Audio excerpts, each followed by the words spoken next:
can you tell people some of the things that you love about your husband? Um, there's a lot of things that I love about him. He's patient, he's understanding, he listens really well, he pays attention. He's a very loving father and grandfather, very involved. Every single day this is his grandson, by the way. Every single day he asks me, how's the baby? What's the baby doing? How's the baby's day at daycare? Um, uh, he's often referred to as a peacemaker because in times of tension, he can bring in uh, words of wisdom or of value in a way that people don't react negatively to.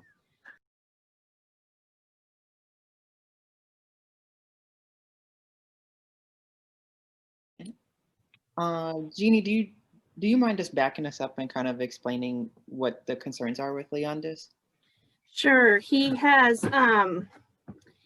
He's been incarcerated for almost 20 years for first-degree robbery that he committed in 2001. He has tried several forms of relief that have failed, and then clemency is the closest that he's been able to get. He had a unanimous favorable recommendation from the clemency board, and generally there's a 6 to 9 month wait for the governor to sign off on it. We've had 2 attorneys ask for an expedited review and rapid release, and I also was able to get between 60 and 80 people to email the governor's office to request rapid release, and no real response from them. He's in a real vulnerable category for either having life-threatening complications or passing away from COVID-19. He tested positive yesterday. He's only had mild symptoms so far. Loss of smell is his only symptom. So he's still pretty early into it. And the people around him have had symptoms anywhere from no symptoms to mild to one has been hospitalized in critical care and one's passed away where he lives. So it's all over the board.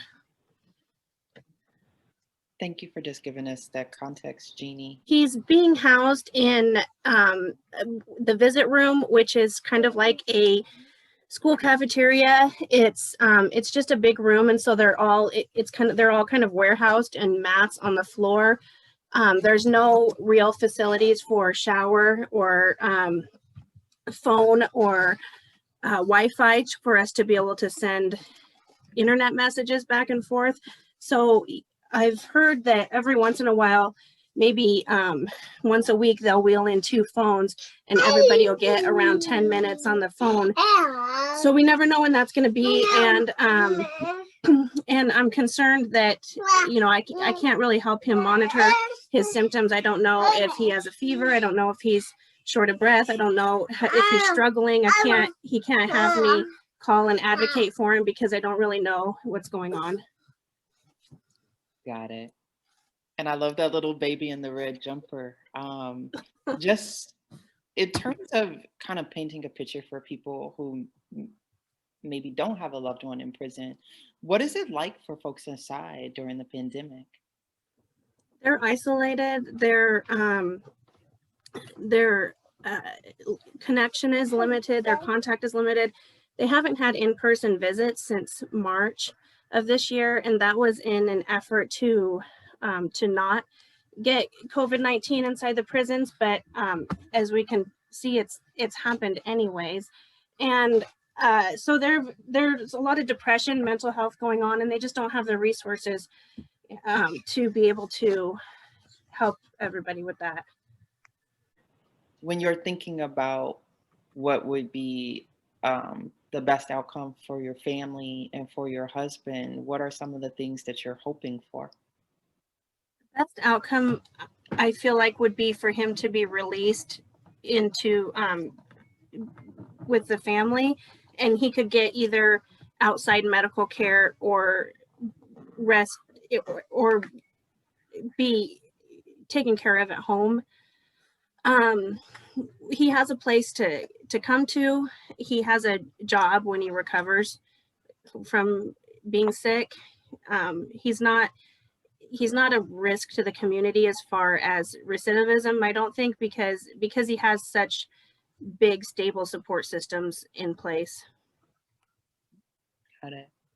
And then in terms of him being medically fragile, and also in terms of the conditions at Stafford, what do you think is the worst case scenario for you, just out of curiosity? Well, worst, there's a kind of a spectrum, I think, of worst case scenarios. Death would be the worst. Before that would be hospitalized in critical care with, it's one thing to be in the hospital with a lot of resources or highly trained medical professionals, but it's hard. It makes it harder if you don't have an advocate for your care in the hospital. And so it would be hard to do that when he's incarcerated in the hospital.